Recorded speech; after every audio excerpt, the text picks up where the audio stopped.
Hey there. Welcome to another episode of Carve Your Own Fucking Path, a podcast made to inspire you to create a life and business on your own terms.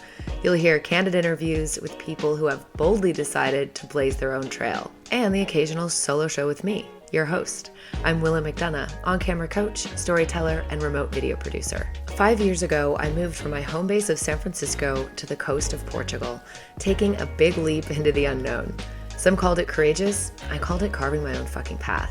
Today, I live in Lisbon and run a business that elevates your online presence, helping you show up confidently on camera to create videos that showcase your brand and personality so you can get more visibility and attract clients by being yourself. If you're just starting out in business or you've been doing it for a while, you're sure to pick up tidbits of actionable advice and hopefully feel inspired by stories from people who have chosen the unconventional and sometimes messy path. And if you've been waiting for a sign to start carving your own fucking path, this is it. I'm so happy you're here.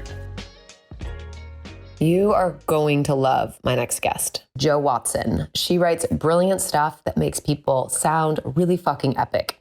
Jo's been carving her own path as quite the outspoken writer. She loves swearing, sarcasm, and puns, and all of this has led to her making a name for herself over on LinkedIn. So I was very curious about who this person was behind the writing. Stay tuned to hear Jo's insights on how she was able to find success online when she stopped playing by the rules, and how you can too by tapping into your authentic voice and not holding back. Okay, let's meet Jo. She's joined by her lovely cat, Barry. Sorry, Barry will be joining us. Is this okay? Love it. I've heard about him. Oh my God.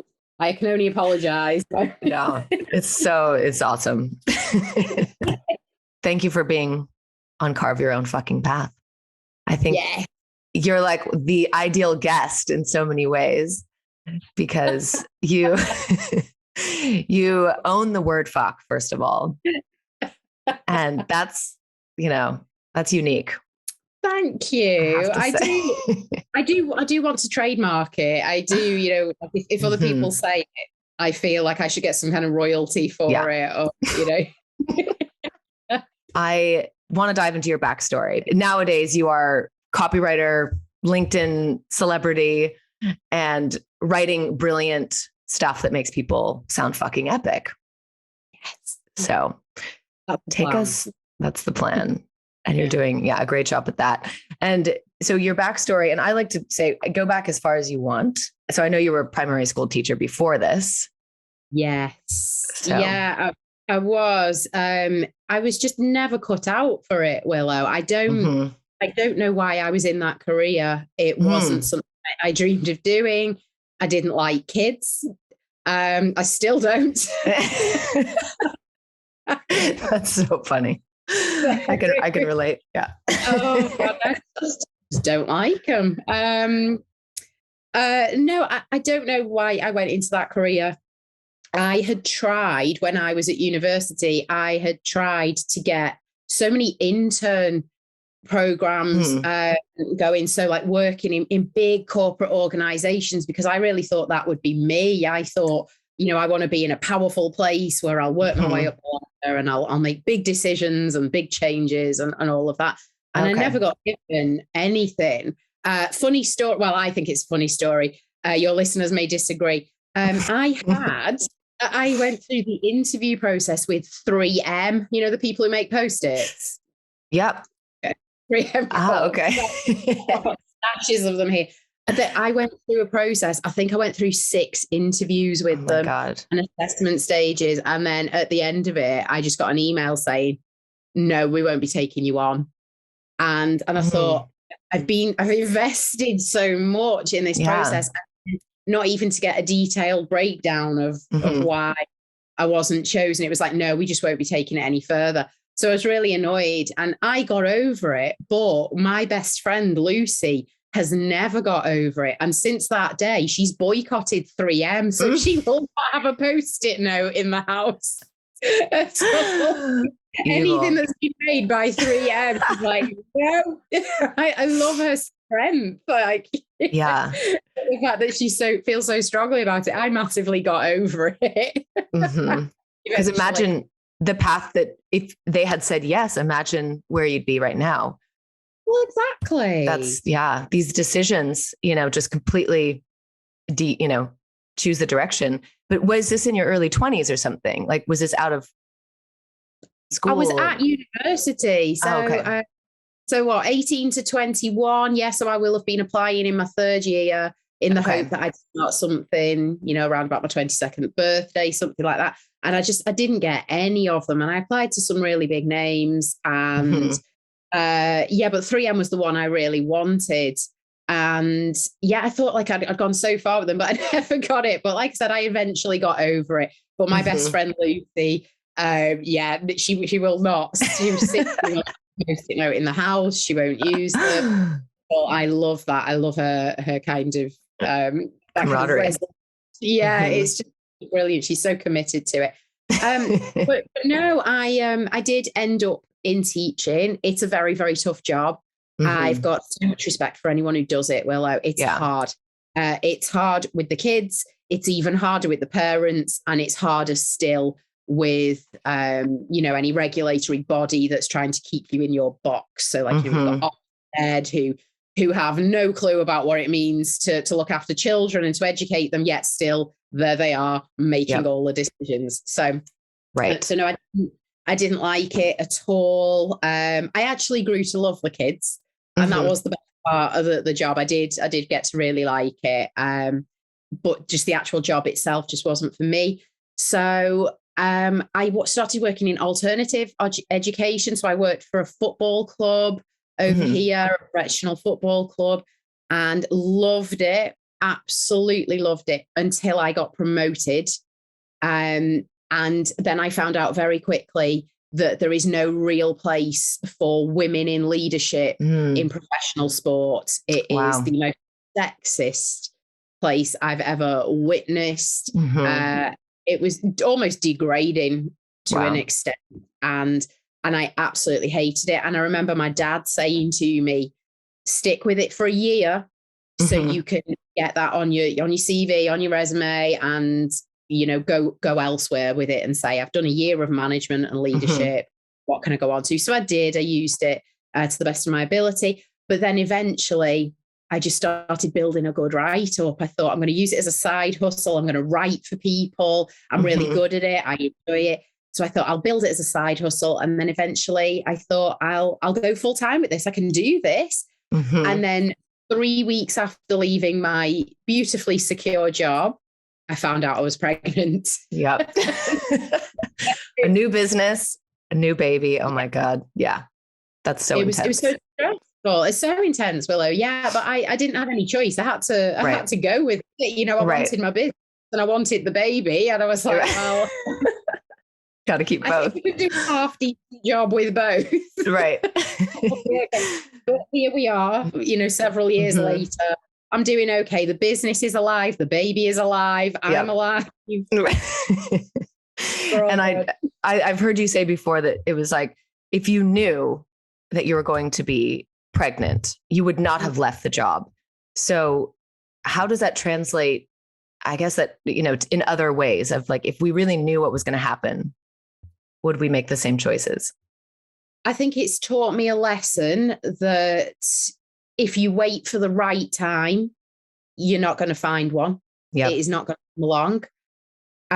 If you are looking for the reason to make a jump to something to be based on external factors, there'll always be something that comes up to block you or to say, oh no, this is a good idea.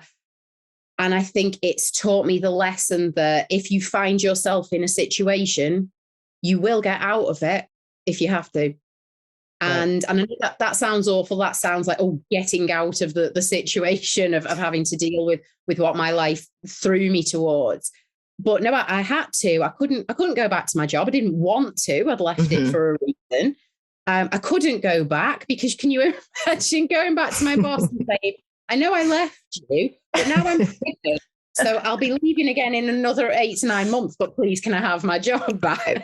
In a sexist, job. Like, Exactly. So it was never going to work. And I thought, well, I'm just going to have to do this, aren't I? So it was a big reminder to me that no, you can get through any situation if you have to.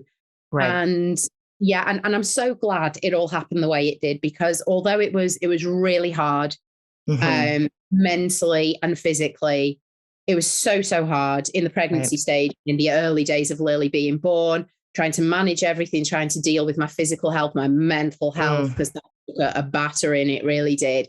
But the alternative, looking back, was that I might still be in a job I, don't particularly love right now. Yeah. And coming home to my child, I could be coming home to my child every night and not wanting to spend any time with her because I'm tired, I'm stressed, I don't like who I am or what I'm doing or what I'm putting out into the world, and I'm taking it out on her. And and we never spend any quality time together because I'm always half thinking of work. So I can't imagine what that must feel like. So no, although it was hard, it was absolutely the right path to be thrown down. So I didn't so much carve it, Willow. I was launched down it. But by God, I've tried to own it as I've gone through. So yes, you have. I'm just the visual on that it's quite funny. Here you go, Joe, flying towards that path. I have to ask about way before, like, childhood and just this rebellious. Were you rebellious? No. Oh, okay. So your personality, again, your writing is just so. Reading your website, for example, it's so juicy and it's so confident. And so it's I'm like, I want more. And then, so you have this confidence about you and just this rebelliousness. And so it seems like it just didn't happen recently. So was this like a no, I think it did happen recently. And this is where it just ruins the podcast for you, and you go, oh, okay, bye. Not at all. I'm fascinated. I'm like, wow, So I got to know. So it's more recent. I wasn't rebellious at all. I was a good girl, a good student. I loved learning. I wanted to work hard. I wasn't one of the popular kids because of all those things that I've just mentioned. No, I never did anything wrong. If I did inadvertently do something wrong, it crucified me. And I see that in my daughter now. I see it in Lily. She accidentally hit me on the side of the face yesterday. She was turning around and she accidentally hit me, but it hurt, but it was a total accident while she turned around. And I went, ow, Lily, that really hurt. And the face started going and bottom lip. Yeah. And she was like, I'm sorry, Mummy. And it stayed with her for like hours. She was absolutely affected by it. And that's what I was like, if I thought I'd done anything to hurt anyone, upset the status quo, ruin anything in any way for myself or anyone else, I hated it. But I think that has kind of shaped who I am, because I was a hard worker and I do still believe in being a hard worker. I just think that now as an adult, there are different ways to work hard. It's not about saying yes, and I will do that and I'll get straight on it. And you want me to do this, so I have to do it for you. And you're the boss, so what you say goes. I've learned that no, there are other ways around that. We can challenge that. As someone who's self-employed, I've learned that I can choose my people who I want to work with. I don't have to say yes to everything. The minute I feel a client is trying to own me rather than work with me, it's not about keeping them happy. It's about doing what's best to keep us both happy, so we both enjoy it. So it has shaped me in being someone who wants to do a good job and to be happy whilst doing it. Nice little life. But no, this whole rebellious thing, it is fairly recent. So I've got friends who are employed and they'll tell me something about what their boss has said or their boss has expected them to do or how someone's treated them.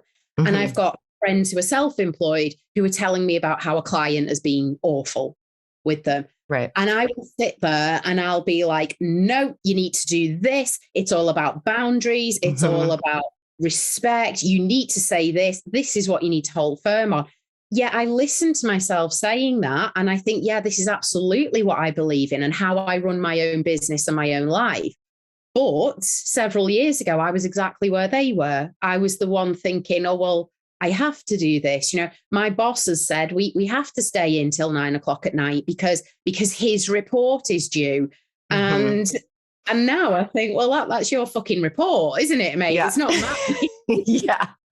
Right.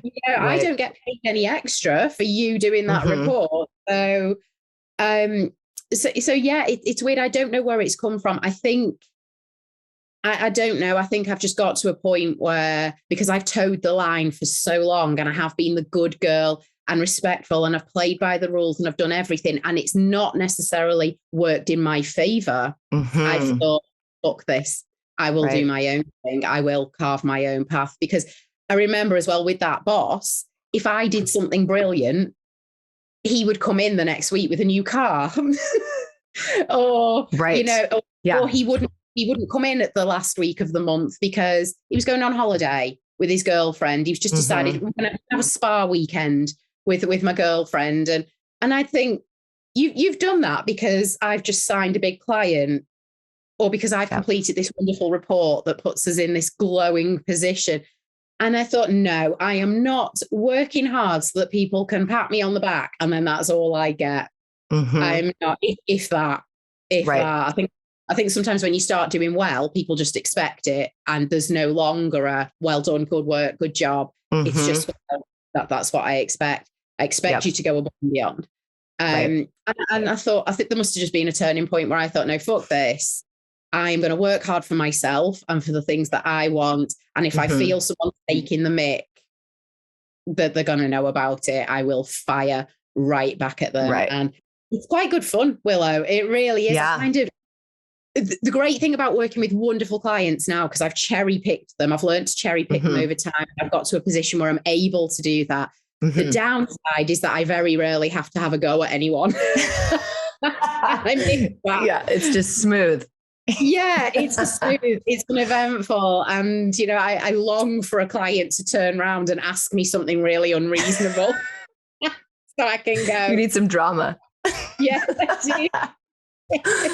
Yes. So, I'm cursed by the good position that I'm eventually in. Well, you do have excellent boundaries, and that's the key. I mean, you're really this is so inspiring because I, would have thought this has been your personality forever, and then you've just now found your like sweet spot, and now you're getting attention for it. So it's even more interesting that you decided, is that with this previous boss, that previous job, would that be a defining moment when you decided I'm going to carve my own fucking path here? I think there were two defining moments. So the one where I was at the football club, where I got promoted, I'd gone from this job that I loved, working at a lower level, doing my job, turning up, doing a great job for other people, making the whole club good. And then I got promoted and I realized the whole sexist industry I was working in and how a few people were saying to me, oh, you've just got to grow a thick skin and deal with it. And I thought, I don't want to grow a thick skin. I shouldn't have to deal with this. It's not about me being more resilient. It's about we need to change society and how this is. We can't just go along with it. And I did the unthinkable, Willow. So I would always be saying to people previously, don't leave your job until you've got another one lined up. And I got to a point where I couldn't deal with that anymore. And I left that job. I walked out. I spectacularly walked out of the job with nothing to go to. And I thought I would rather have no money and have no certainty than be faced with a certainty of how I feel every day at the moment. And it was horrendous. I've never felt so low in my life. Wow. So I came to that was a defining moment for me. But then the second one was that I ended up getting a job. And again, I loved it. I had it for about 3 years, but my plan was I'm going to build a good write-up on the side, work in this job for a few years and then make that full-time jump. But whilst I loved the job, it was that situation of, I do well, and my boss would say, well done, Joe. And then he'd be off in the new car on the big holiday with the nice watch. Yeah. And so whilst he was never horrible to me, he was a good boss. He was lovely. I just knew everything I was doing was to serve him. And I thought, no, if I can do so much for someone else's business, imagine what I can do for my own. Imagine if I just put my full-time energy into this. So I think it's several kind of steps away. And then just as I've been going along in that time on my own in a good write-up, I think I've got tougher by the day. And I like it. I like it. I do. And it does get me attention. It's not always nice attention, but it's attention. And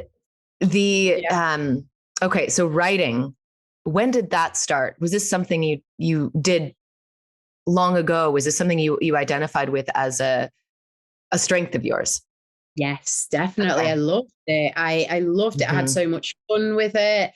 I found it easy. I love books. I love reading.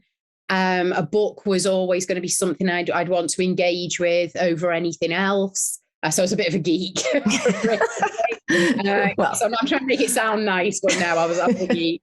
But no, I loved it. Like if we were at school and we had a wet playtime, so we weren't able to go outside and play because it was raining, we had to stay inside. All the other kids would go and get the toys and games, and I'd be like, yes, let's get a book. Let's read.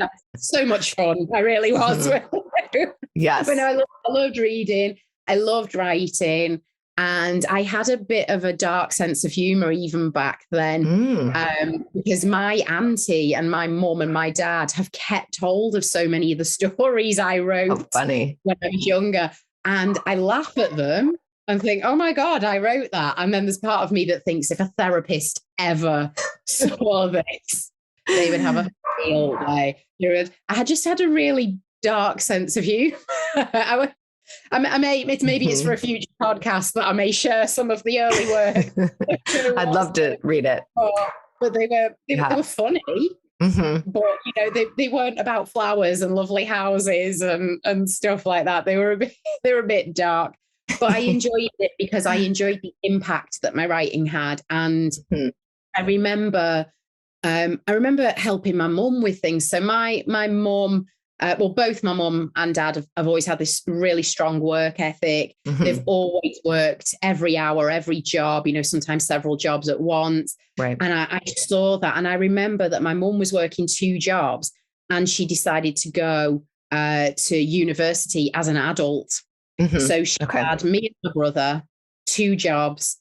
And she said, I want to go to night school. So I want to go to university, but at night I want to learn and get these qualifications. And I would sit there with her and we'd work on them together. I found it fascinating what she was working on. And I would see how powerful writing was. And, because she was writing to prove how good she was in her field. And I loved it. I was fascinated. And I just started doing things for fun. So I remember I think it was our fridge, it broke. So our refrigerator broke. And I think where we'd bought it from said, you're not having a refund, even though it was like nearly brand new. So I wrote a letter, and not an email, because before emails, I wrote a letter, basically, saying why I was upset and what I wanted as a result. And I remember they gave my mum the money back and everything. And even though they'd swore blind, they weren't going to do it. And I thought, wow, the power of language, the power of sitting down and crafting something. And after that, I became obsessed, Willow. I was like, what can I do? And what can I complain about? And I wrote to our local member of parliament and about fox hunting. I was appalled that fox hunting was still a thing at the time. And I wrote to say about that. And he wrote back to me. And I loved that. I thought, wow, people actually respond to you. And it just became this addiction, really. So I was always writing things. I then started writing CVs and resumes for people so that they could get jobs. And I was doing this, in my early teens. And That's then crazy. It is. It's absolutely so geeky. I should have been out having fun, but this was fun.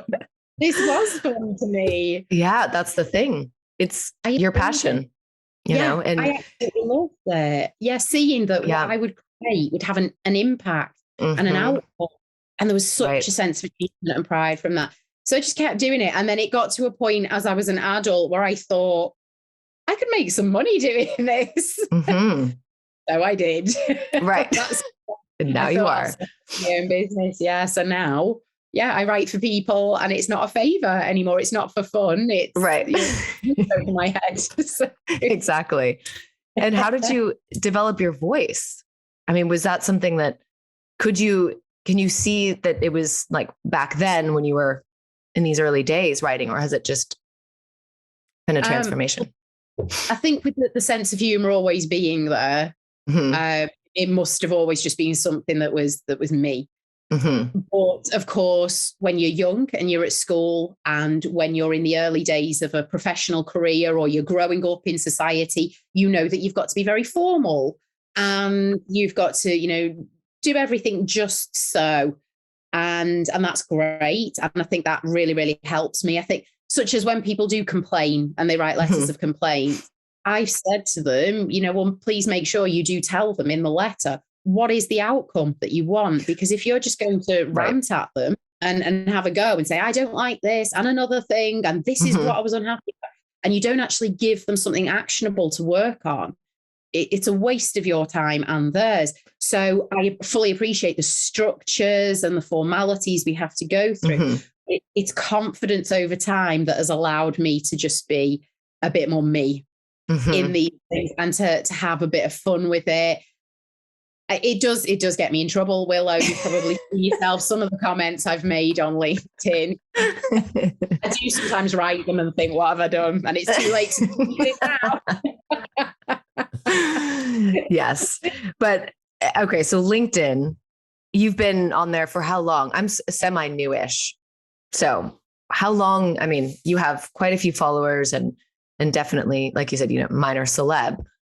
How did that, which I love, how did that evolve? Well, just for purposes of your listeners, I would just like to clarify that when I do say I'm a minor celebrity on there, I'm obviously saying that in jest. I don't want anyone thinking, wow, she's full of herself. It's obviously a joke that I have, but I think that's part of my persona on there. I am jokey. I don't like taking things too seriously. I think life's too short for that. I think humor can break down a lot of barriers. I think it can build a lot of bonds. And I think that's what we're all here for. We're all here to communicate with people and make for a better society as well as better businesses for ourselves on LinkedIn. But no, so it is a whole joke about, I'm a minor celebrity. Someone called me a national treasure the other day. I thought, I'm going to run with that one. I like that one. Yeah, that's good. And I think it's just because I say what a lot of people are thinking, but don't have courage to say. So I think I've become a little bit of a figurehead for people in that way, where they're thinking, I don't have to say it because Joe will. Exactly. But it has taken a bit of time. I was on the platform for several years and I used it. I believed it should be used, which was to be just an online list of your business skills and your job and what you can do. And I remember my first posts were all about having a copywriter is a great investment for your business. It can help you do this, this, and this. If you need a copywriter and you want someone who will give your business the attention it deserves, and it was all very prim and proper and standard and vanilla, and it didn't get me anywhere. It didn't get me any clients. It didn't get me any sales. So I just started posting things that I thought might be interesting. If not to anyone else, then at least to me, because I thought, well, I can't do any worse. I can't get any fewer clients from LinkedIn than I have already. I'm not getting any. I just started having fun. I started posting about things that weren't strictly business related. And I found that it was relating to people, it was resonating. People were saying, oh, I feel that. And I've experienced that. It was getting conversations going and it was getting me known as a person rather than as a copywriter. And I think that is the key in business, because if people want a copywriter, there are thousands to choose from, thousands on LinkedIn alone. Right. But I'm thinking, well, people will want to choose a copywriter who they want to work with, who they feel they know, who they feel they quite like, who they can trust, who they can be open and honest with, who will get their business. And for a lot of people, I will not be that person. But that's great because I'm not wasting their time. I'm not wasting their time on a discovery call or anything like that. But there are other people who contact me and say, I've followed your stuff for ages. I love how you come across. I love what you write about. I think you're the copywriter for us. And that's how business is done. And so I'm so keen to keep that going and to show people who I am, what my values are, what I might be like to work with. I think that's so much more important than me saying, this is why a copywriter is a good idea. They know why it's a good idea. Right. You know, they don't need to tell them that. But I have started pushing. So the things I say, I am getting a bit more controversial. I am pushing boundaries just because I kind of want to see what will happen. Yeah. I mean, I love what you're saying because you're doing something that you enjoy. Yeah. You're not following the rules, which so many people do. This strategy, that strategy. So you have fun on the platform. You say what you want to say. What is your level of caring? That's a brilliant question. I mean, I don't know if I have one. That's the key. Yeah. What is my level of caring? What about what other people think, you mean? Or about, like, in all honesty, I mean, how much do you really care? It's actually the best question I've ever. You know, I'm tagging you in a post later on about that, Will. Yes. I think, when people say, I don't care what people think of me, they're lying. Yeah. Because we do. We are human.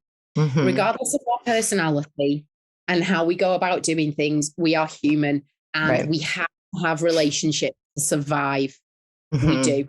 You know, whether it's that sense of love, that sense of security and safety from people we can trust, or whether it's the relationships that keep us getting that positive reputation in business so that we can, you know, keep our business going. We can pay our way in society. We can keep a nice roof over our heads and you know, have a lovely life for ourselves, anyone else. So we do care what people think. And I certainly do. If I thought I'd upset someone, and I mean genuinely upset them, it would crush me. So it goes right back to that childhood we talked about and where Lily is now as my daughter. If I feel that I have caused someone pain or suffering in any sense, it would crush me. It would eat away at me. Sometimes, do you ever get those nights where you can't sleep? And the reason you can't sleep is because you remember something you did 12 years ago. Oh, yeah. That might have been taken wrongly by someone. And you think, oh, God, they hate me. What if they've hated me every day for 12 years? You know? I am like that. These things, they get to me. Things really do get to me. I take things personally myself. That's why I'm such a big believer in conversation. I would always want to chase things up and say, did you mean that? Because that kind of came across in a way that's quite upsetting. And if you've got a problem with me, I would like to know what it is, why it is there. And if we can't sort it out, at least can we just respectfully part ways with this rather than someone. So for example, someone left my membership. I've got a blogging membership. Someone left it and blocked me on all social platforms. Wow. And I emailed them and said, oh, I'm gutted that you've left. You're welcome back anytime. I hope everything's all right. Everything okay? And they just didn't get back to me. And so I've got it in my head that I've done something terrible, but the fact that I don't know what it is kills me. Because if they told me what it was and I thought I haven't done anything wrong, I would stand by what I've done and just accept the fact that they don't like me. They no longer want to be in my sphere. That's fine. But I would love to know, because if it was a misunderstanding, I could put it right. And we could sort it. So I massively care what people think. I really, really do. However, I am not going to care about the opinions of people who are offended for the sake of being offended. Right. And I feel that's what social media is these days. I will not apologize for saying something that is completely backed up by fact. I will not apologize for backing up my opinions if I know that it is just an opinion. It's not me having some kind of slur against someone, because I wouldn't. Right. I would never go against someone's character. I would certainly never put something out there that is actually offensive in the real sense of the word. But when people do get offended over ridiculous things, like someone had made the joke ages ago saying, I love bananas. They're my favorite fruit. I think if I could only choose one fruit for the rest of my life, it would be bananas. And then someone made the joke that, oh, well, you haven't mentioned oranges. So clearly, what is it about oranges that you don't like? Why are you so against apples? Why have they not been included? Why are you excluding kiwi fruits? Yeah. But it is like that. It's so a silly true. I know, but it's like you talk about something and people are like, well, what about, oh, you haven't said this. Or, I mean, I got into something last night with someone. It wasn't even my post. This is the thing. I jump in on other people's posts. Yeah. And then just see what I'm doing. Someone had put something on about, there's a campaign that's been set up by, I think it's the Scottish police, and they're setting it up, and it's about men taking more of a responsibility for keeping other men in check regarding violence against women that we are particularly experiencing in Britain at the moment. There's been very high profile cases about violence against women, and it's been awful. It's high profile, and it's been horrendous. And this campaign has said, we believe we are putting the male violence against women, we're putting it strongly where it belongs, with men. They need to sort it out. It's not about women walking in groups. It's not about women wearing something less provocative. It's not about women not going out after dark. Yes, we do things to protect ourselves because we know we live in a terrible society at times. But the people who are responsible for male violence against women are males. Of course it is. Yeah. And some guy had commented saying, oh, so you're saying that women never commit crimes? Well, this is very poorly thought out. What about all the men who've suffered at the hands of women? And I just thought that is so tone deaf. It really is. Stop making this about something it's not. This is a campaign that exists because there's a problem. You don't go to someone who's suffering from cancer and say, stop making it all about you. People are dying of other things as well. Right. Yeah.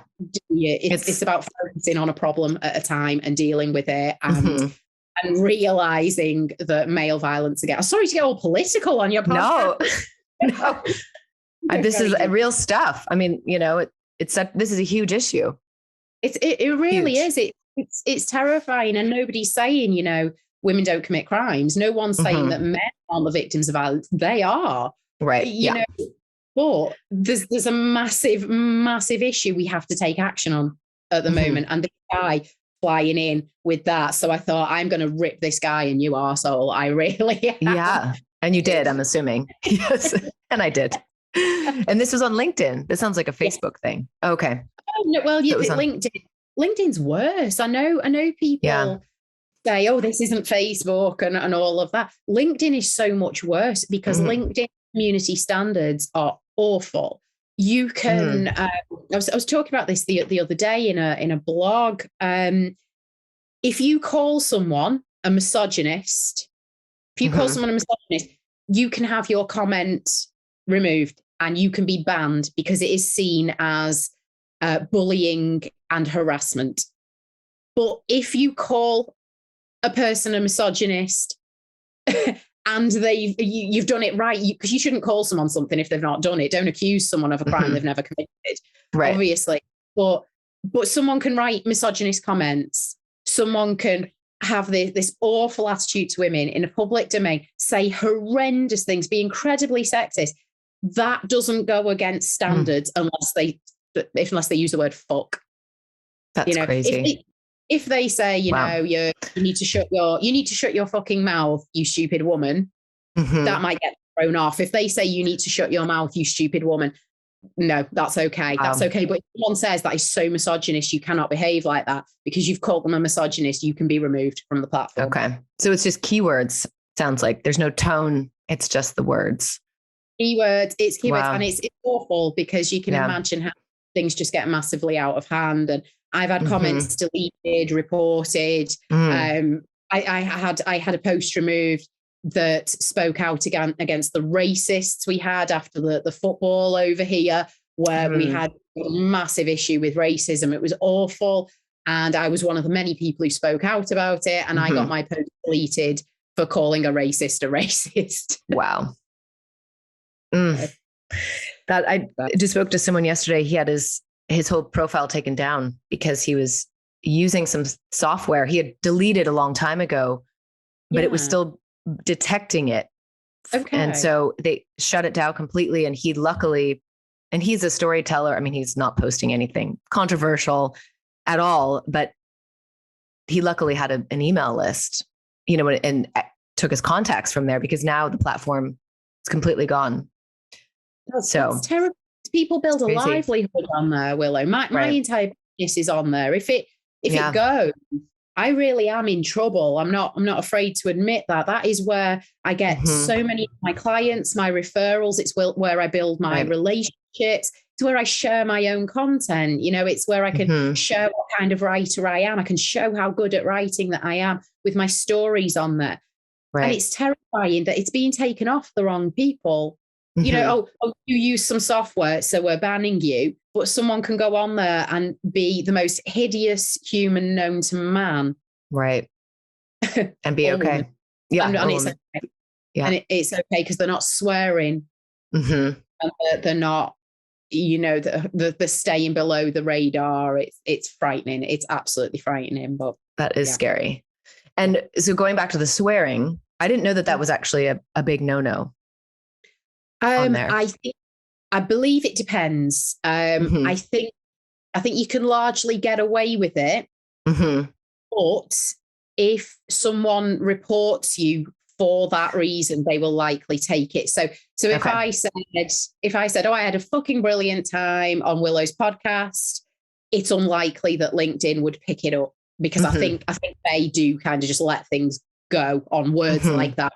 The word fuck is seen as it's to emphasize things, isn't it? It is becoming more mainstream. I do think it is. But let's say someone took offense to that, because they do. Right. If they reported it, I think LinkedIn would take it down based on that.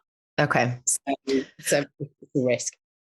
Was there a transition in that way for you? Because that's what I love is it doesn't seem like there's many filters, and it's done in a way that isn't gratuitous, because I think that is also a thing, people gratuitously use it. But was there like an identity shift? I'm curious. I always ask about identity because you in particular came from such a different world and then now showing up in a very public way in this new identity. Can you talk about that a little bit? I think if you try to be someone else on social media, whether you try to tone yourself down or you try to build yourself up, it's unsustainable.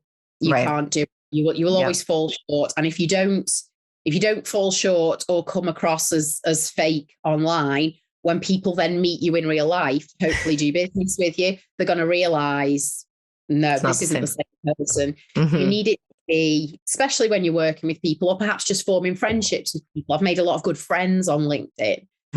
I think it needs to be, if they were to turn up in a bar to meet you for a drink, that they'd think, yeah, this is the exact same person who was online. Whereas I feel that a lot of people do either try to tone themselves down, which they're doing themselves a disservice, or they try to make themselves something they're not, which is the more popular phenomenon, I think. I can't stand that. I really, really can't stand it. So I think you do owe it to yourself to be who you are. I swear in real life. So it makes sense that I would swear online. I didn't do it right at the start. I didn't think it would be permitted. I didn't think it was professional. I admit I was one of those people who thought, you can't say that on here. But then I started running a business and then I saw which clients I was getting. And I thought, how am I when I'm on the phone to one of my clients or we're emailing? What's our language like? And it's relaxed, it's informal, it's fun, we swear. And I thought, well, if I want to attract those sorts of people, I may as well just start putting it out there. But you hit on a key point, Willow. It's not about being gratuitous with it. I don't swear for the sake of swearing. I think I swear a hell of a lot less than people think I do. I think people might see one post with a swear word and think, oh, she's swearing all the time. And I'm actually not. I think if you actually look through a lot of my posts, it's not in there. And I'm very, as a copywriter, as well as a professional, because I'm a professional, however you choose to define that, it's up to ourselves, isn't it? And what our clients think of us. But as a writer, I choose every single one of my words carefully. So if it doesn't need a swear word, one is not going to go in there. Right. If I put one in, it is to make an emphasis or to make people laugh. You know, I like that. I'm a big fan of that. So every word is chosen. Right. So it's not a flippant thing that I would do. It's something where I think, is this going to have meaning? Is this going to have impact? Is this going to add to the flow of what I'm saying? Because ultimately, I am on there to show people that I can write. And that means choosing words carefully and not choosing words that keep me vanilla and keep me at the same level as anyone else. It's about choosing words that have impact. Where possible, try and make a pun or some wordplay on something. So, for example, last weekend, we went to watch the ice hockey. And I put in my post, I didn't have a clue what the puck was going on. And I just thought, yeah, that's brilliant. I'm so proud of myself for that. You know, I could have said, what the fuck was going on? Yeah. And, you know, that strong kind of thing. I don't know what the fuck's going on with this sport. It's crazy. It's violent. I've got no idea. But I thought I can have some fun with it. But you'd better believe someone took offense to me saying what the fuck, because it was clear that I was inferring what the fuck. And I was like, yeah, but I didn't say that, did I? Right. So, but people will take offense if they want to. And so I am not going to play that game. I am not. Yeah. You will offend someone, whatever you do. It's so true. That's the thing. So your voice has developed over time. Yeah. And when you write, so your branding is, you know, they're going to hire you to put personality in their project. Yes. How do you, like, how much of Joe is in their writing, if that makes sense? Like, how do you really grasp a personality and speak from that? I think it's a very, very hard thing to do. Very, very hard. Imagine. But over the years, it's something I've not had to do a great deal of. I've not had to get their voice as much, because what I'm finding is the people who are contacting me and saying, will you work for us? Will you do this with us? It's because they love how I speak, how I write, and the impact I have with the language I choose. So I would say 95% of them are there saying, just write as you, because that's how we want to speak. That's how we want to come across. That's the tone of voice that we love. So yeah, I'd say 9 times out of 10, at least, it is me writing as me, really. It's great. It's taken a while to get there. It's taken a lot of confidence for me to be able to put that style out there and hope that people will not only love it, but will buy into it. Right. So it's taken a while. But then for other clients, remember that the whole copywriting process isn't just a case of they give me the brief, I write it, and then they go away.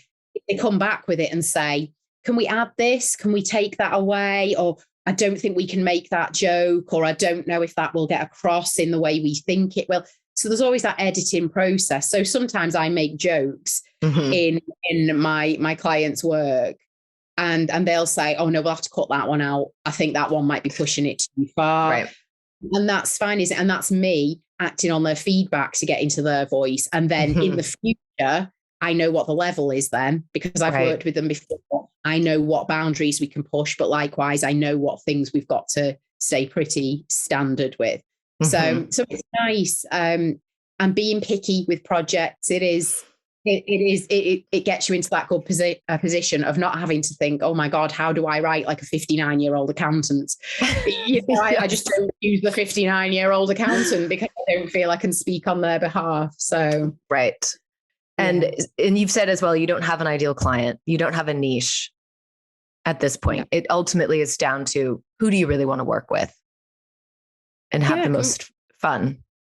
Yeah, I want to have fun. I want to enjoy it.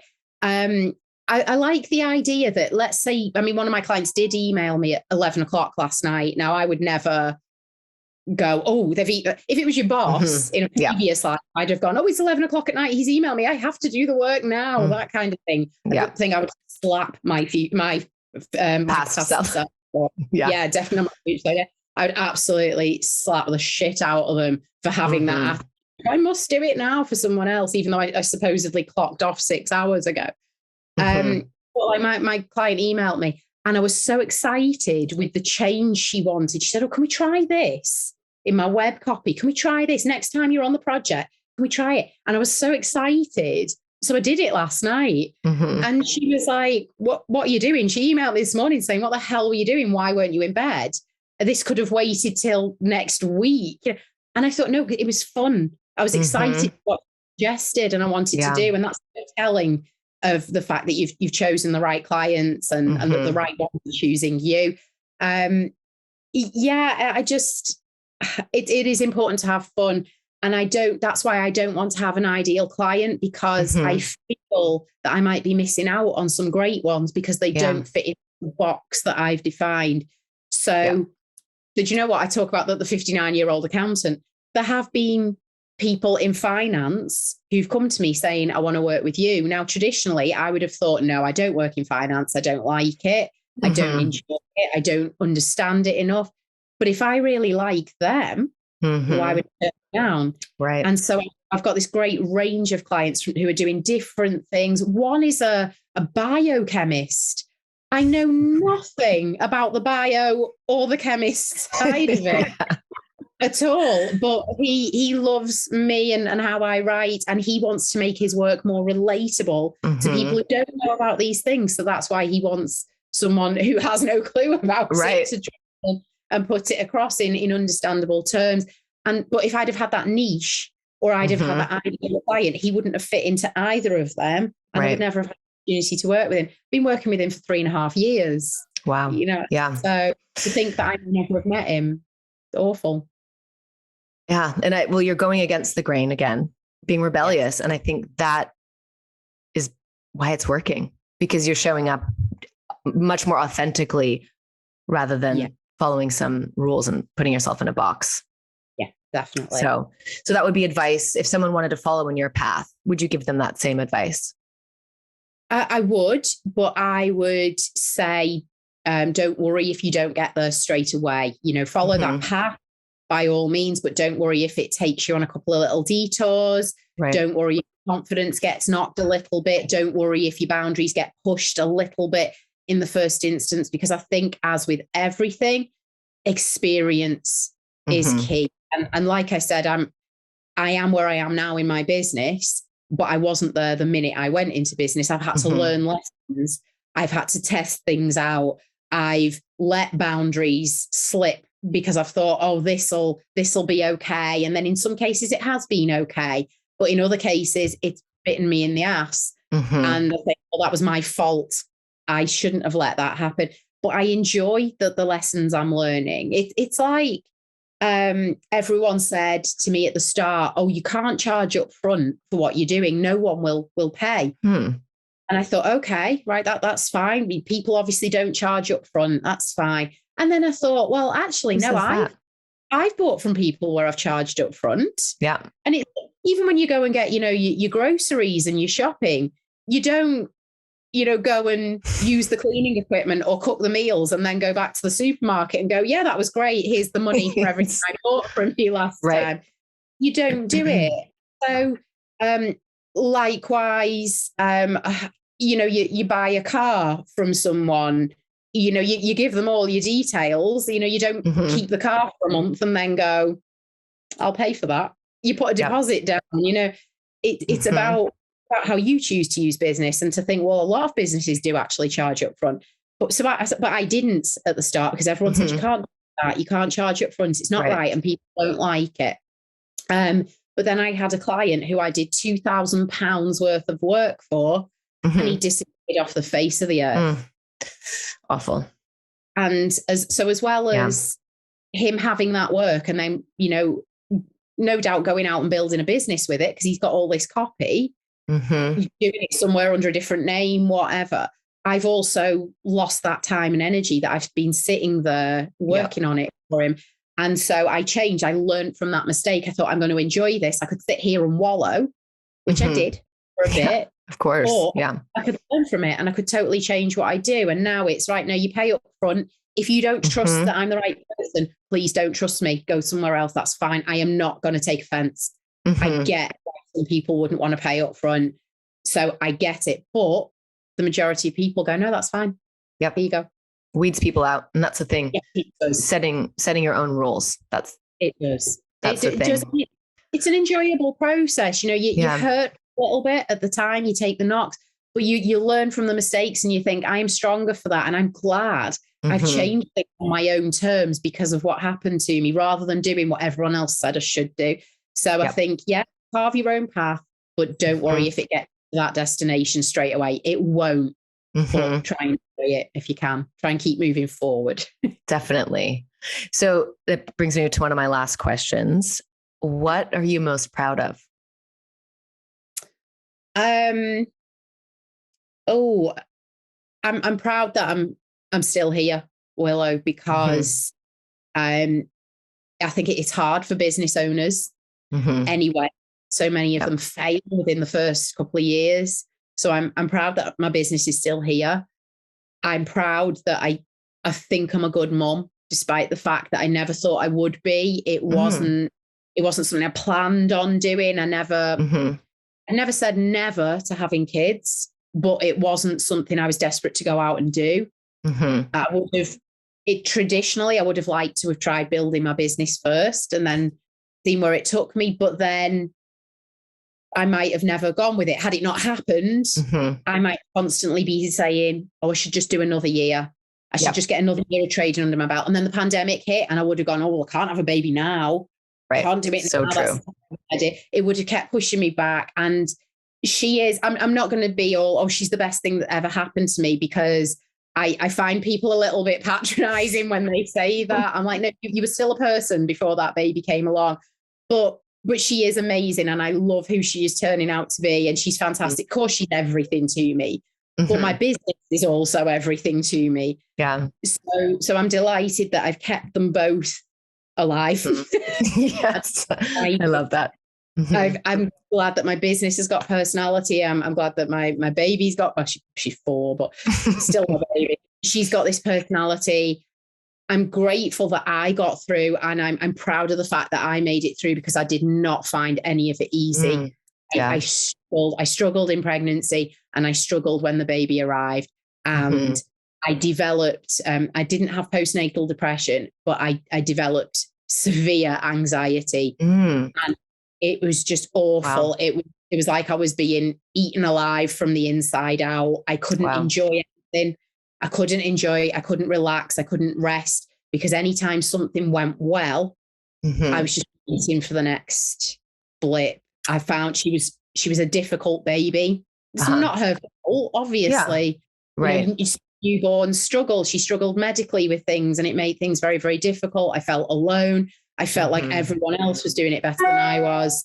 And I wasn't enjoying it. I felt like everyone was enjoying being a new mom and I wasn't. And so honestly, whilst I guess the standard answer would be to say, I worked with this client on this project and got these results.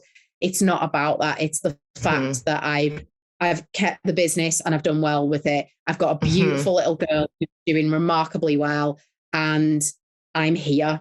I've fought the good fight. I'm here, and I'm having a laugh about it. And so that, I think, is what I'm most proud of. I hope that's not too much of a soppy answer or anything. Oh, it's so real. I appreciate that.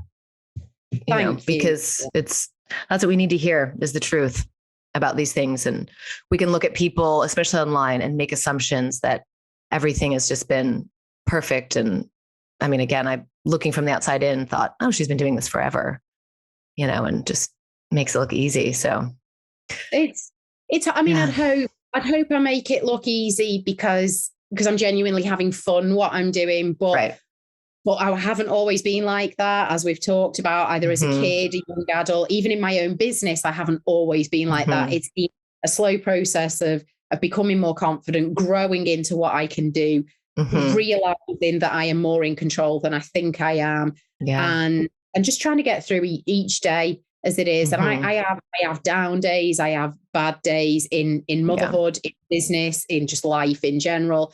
But I kind of want to bring a bit of joy. So whenever I write a post, I sometimes do sit there and think, I hope this makes people laugh. I hope, they may never hire me because of it. They may never think, oh, she's the copywriter for us. But I hope if it makes someone feel a bit better, it gives someone a better day than they've previously been having, then that's a good thing, because I think we can all do our part to make the world a bit of a better place, really. Definitely. Laughter, humor. That's the key. Yeah. And that's why you're magnetic. I mean, truly, that's why I think. So business wise and life wise, what are you most looking forward to right now? I'm completely stressed at the moment because it's my child Lily will start school next September. So we're at the stage at the moment where we're looking for a school. I don't like any of them. Oh no. the not good enough. The Joe standards are ridiculously high, both because I'm just really hard to please and because I was a primary school teacher. So, that's true. Yeah. Oh God, no. So that's stressing me out. But also, I'm lucky that the clients I'm working with at the moment are typically lovely, wonderful, amazing. So that's all good. That all looks after itself. And a lot of them are parents too. Obviously, it's not essential for working with me. I'd hate that. I'd hate it if I was defined by being a parent. Oh God, I'd hate that. But a lot of them are very understanding. They're like, oh God, you've got something going on.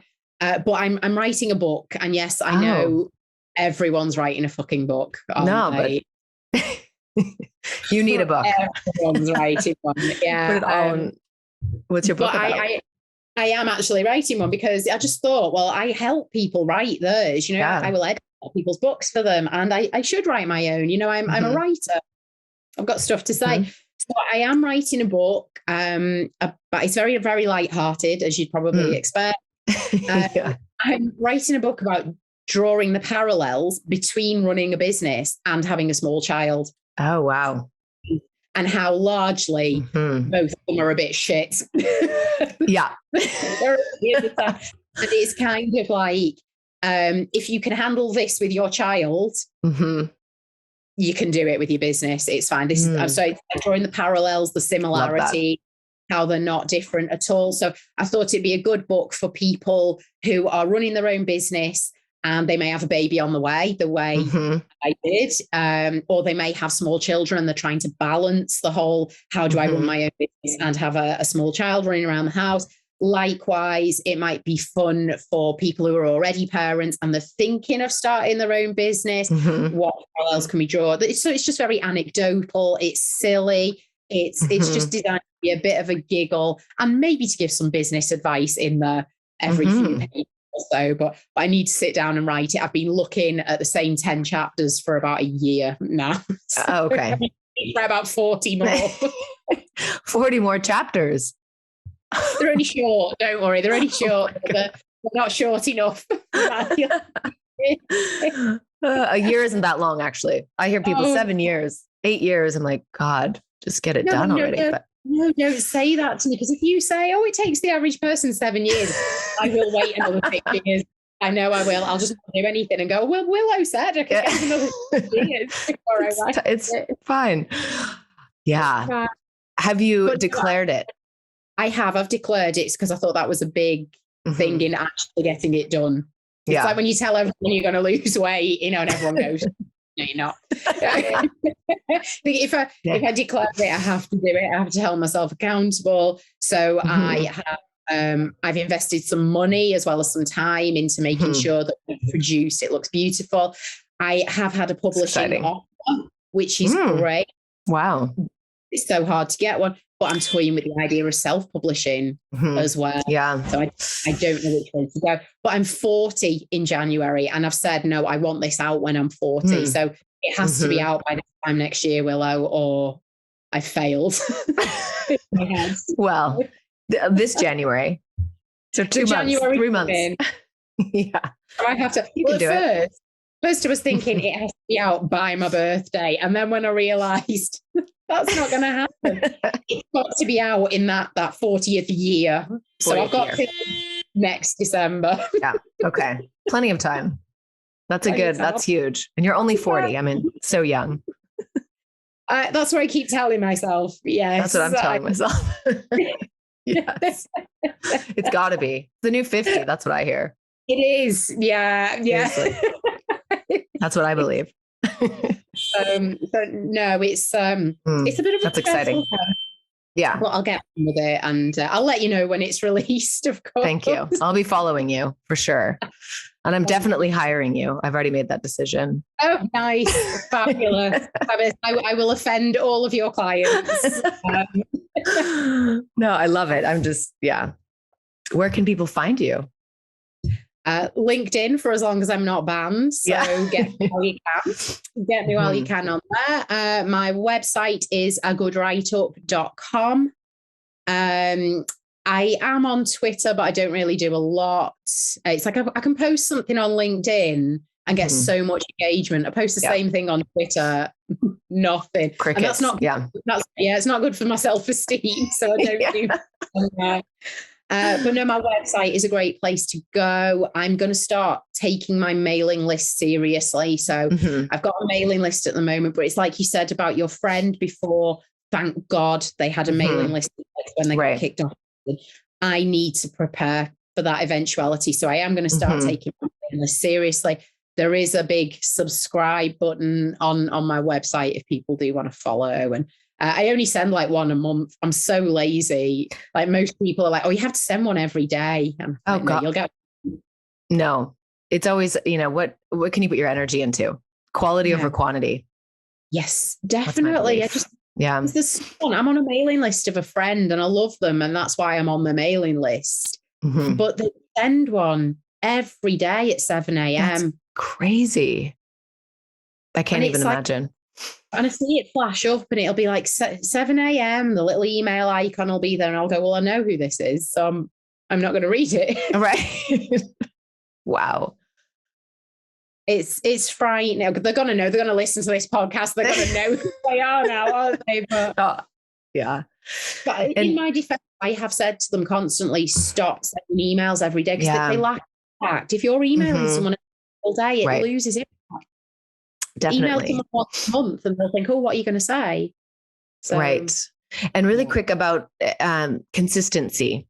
I would love your thoughts on that in general with content, and what is your belief around that, and kind of what do you have a schedule that you stick to or anything like that? No, not at all. A lot of my posts, although I do choose the words carefully, as I've said, and I think how I'm going to write this, a lot of the ideas are off the cuff and I'll think, oh, that'd be good to write about. And usually I'm trying to accompany it with a photo. So like we'll be out shopping or something and I'll go to my husband, oh, I just need to get a photo of this. And he'll go, oh, it's going on LinkedIn, isn't it? What? He's like, can't we just enjoy doing some Christmas shopping or something? And I'm like, no, but this is going to be great, So it is kind of in the moment. But then I do try to save some stuff. So if I've put a post out this morning, and then I see something out and about and think that would make a good post, I'll write it and I'll save it because I think, well, no, the other post is out there at the moment. Let that organically grow. Let's see what happens with that. I can always post this one tomorrow or later on or whatever.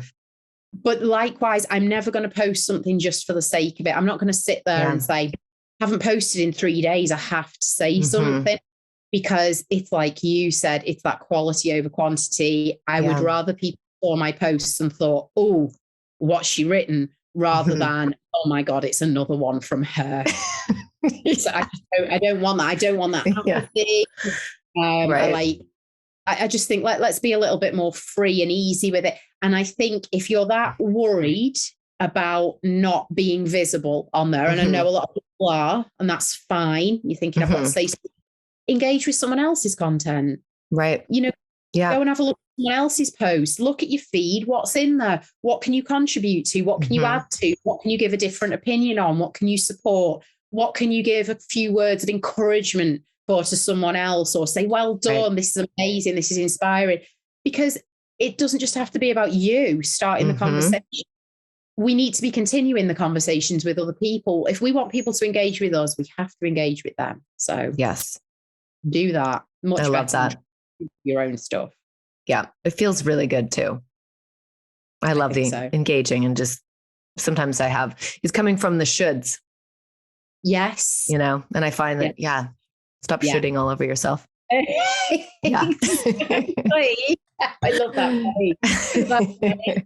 Yeah, it's like stop listening to what everyone else tells you should do. Yeah. Just do what works for you. Do what's comfortable for you. I'm a big fan of comfort zones. I really am.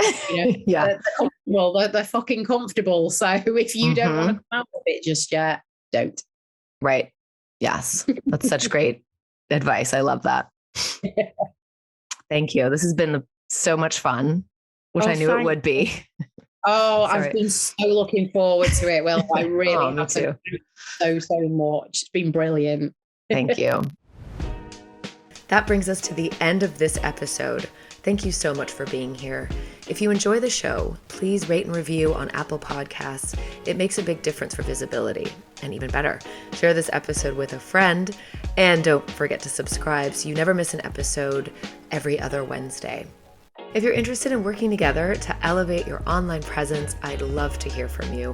Reach out to me on Instagram at whereiswillow. I also hang out on LinkedIn, Willow McDonough. Until then, cheers to carving your own fucking path. I love you.